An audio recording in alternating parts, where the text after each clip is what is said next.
የጨዋታ ቀን ተናፋቂው ውብ እግር ኳስ አሰልጣኝ ከቀየረ በኋላ ውብ እግር ኳስ የሚጫወተው ታላቁ ክለብ ዛሬ ዌስትሃምን ሄዶ ሜዳው ላይ ገጥሟል። አዘጋጅተናል። ያ እጣያም ይሸለታል። ዛሬ ዩናይትድ ያሸንፋል የሚል ግምት አለኝ። ተጫዋቾቹ ካሉበት ቅርጽ አንጻር ማለት ነው። ብሩኖ ፈርናንዴዝ የኔ ተጫዋች ነው። ብራያን ኢምቦሞ የኔ ተጫዋች ነው። ካስሜሮ የኔ ተጫዋች ነው። ሊሳንድሮ ማርቲኔዝ የኔ ተጫዋች ነው። ማቲያስ ኩኛ የኔ ተጫዋች ነው። ኮቢ ሜኑ የኔ አባት የኔ ተጫዋች ነው። እነዚህን ተጫዋቾች ይዤ በዌስትሃም እሸነፋለሁ የሚል ግምት የለኝም። ዛሬ ቡድናችን ያሸንፋል። ድል ለዩናይትድ። ፎሎ አድርጉኝ። 508,000 ፎሎወር ደርሻለሁ። አመሰግናለሁ። እንቀጥላለን። ይመቻችሁ። እና ደግሞ የ10 ቪዲዮ ቻሌንጅ ከነ ዮንዚማን ጋር ከነ በረከት አራጊሎ ጋር የመቀላቀል ሀሳብ አለኝ። ኮሜንታችሁን ስጡኝ። ልጀምር አልጀምር የእናንተንም ሀሳብ እንድወስድ። ይመቻችሁ። ዛሬ ጨዋታ አለን፣ ግን የዛሬው ጨዋታ የሚያስፈራ ይመስለኛል። ምክንያቱም ዌስትሃም በጣም አስቀያሚውን ቡድን ነው የምንገጥመው።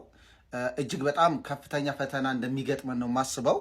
ዓለም ነው ዛሬ የሚቋጠርብን። ይሄ እንግዲህ እንደምትመለከቱት ጸጉሩን ለማስላጨት 5 ተከታታይ ጨዋታ ማሸነፍ አለብን። 4 ላይ ደርሰናል። ስለዚህ የዛሬውን ጨዋታ ግዴታ ማሸነፍ አለብን። በጣም እኮ ያስገርማል አይደል? እንደ ማንቸስተር ዩናይትድ ላለ ቡድን ላለፉት ዓመታት አይደለም 5 ጨዋታ 15 ተከታታይ ጨዋታ ማሸነፍ የሚችል ቡድን ዛሬ ላይ 5 ተከታታይ ጨዋታ ለማሸነፍ 2 ዓመት አለፈውና በጣም የሚገርም ነው አይደል? እና የፈረንጅም ቋጣሪ አለ። በዛሬው ጨዋታ ደግሞ እኔ ዌስትሃም ባለፉት ዓመታት እጅግ በጣም ዩናይትድ ጋር ከሚበረቱ ቡድኖች መካከል ናቸው። በአስቀያሚ ጨዋታ ነው ደግሞ በአስቀያሚ ጨዋታ ይበረታል ዩናይትድ ጋር እና አንዳንድ ያታሰቡ ውጤቶች አሉ፣ ያታሰቡ ሙመንቶች አሉት በዚህም ሲዘን እና እንደዚህ አይነት ፈተና ይገጥመናል ብዬ አስባለሁ። ማይክል ካሪክ ከሜዳ ውጭ አዌ ትንሽ ቡድን እንግዲህ ሚድል ክላስ ወይም አነስ ከዩናይትድ አንጻር የሚል ቡድን ዌስትሃም ነው እንግዲህ ሊገጥም ያለው። ስለዚህ እኔ በዛሬው ጨዋታ እንዲህ ቀላል ፈተና ይገጥመናል ብዬ አላስብም። ከዛሬ የበለጠ ፈተና በአስቀያሚ ጨዋታ ይጠብቀናል ብዬ አስባለሁ። ግን እስኪ የሚያሸንፍ ይመስለኛል። በየትኛው ሙመንት ውስጥ እንደው አሸንፈን መውጣት አለብን ብዬ አስባለሁ። ተደራራቢ ጨዋታዎች እየመጡ ይገኛሉ። ግን የዛሬው ጨዋታ ይፈትነናል። እስቲ ውጤቱን አብረን የምናይ ይሆናል። ግን ምን ይመስላችኋል እናንተ? የሚላጭ ይመስላችኋል ዩናይትድ 5 ተከታታይ ጨዋታ በማሸነፍ?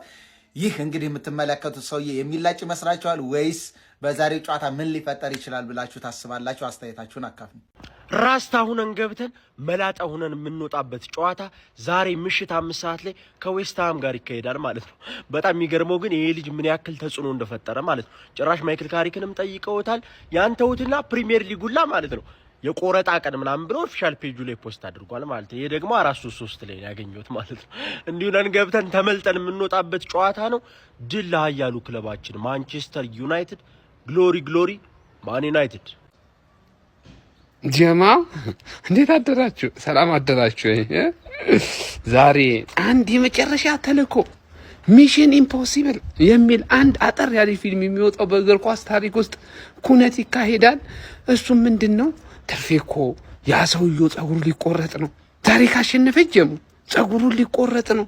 ስንት መላላጫ እንዳሉን ቲም አሁን ያ ሰውዬ እኮ ከተቆረጠ ማለት ችግር ውስጥ መግባታችን ነው። በቃ ዋንጫው የኛ ነው። ዋንጫው እንደው እኛ ነው የምንበላው ሊሉን ነው ጀሙ። የምሬ ነው የምነግራችሁ። አሁን ትዝ ሲለኝ እኮ መንገድ ላይ ሆኜ እንዴ መቋጠር አለብን እንዴ ይህን ጨዋታ እያልኩ እኮ ነው። ዌስትሃም ደግሞ እንዴት አምኜ ለቋጠር ሲጀመር የለንደን ክለብ ነው እንረማመድበታለን እያሉ ነው አይደለ? ይሄን ለዌስትሃም አድረሱ የሚደርሰው ከሆነ አንተ ቅሪላ ይሁን ከቡድን ተው። ይሄን ጨዋታ ለማሸነፍ ሞክር ፕሊዝ። ወረታን እከፍላለሁ እኔ በፈለግከው መንገድ ወረታውን እከፍላለሁ። የምሬ ነው የምለው። ለማንኛውም በዚህ ጨዋታ ጀማው እንዴትም ተብሎ ትርፌ ነጥብ የምጥልበት መንገድ መፈለግ አለበት። በቃ ወይ አቻ ወይ ሽንፈት። እኔ ክፉን አለምኝላችሁም። አቻ በጣም በቃ በቂ ነው። ጸጉሩንም አይቆረጥ እንዴ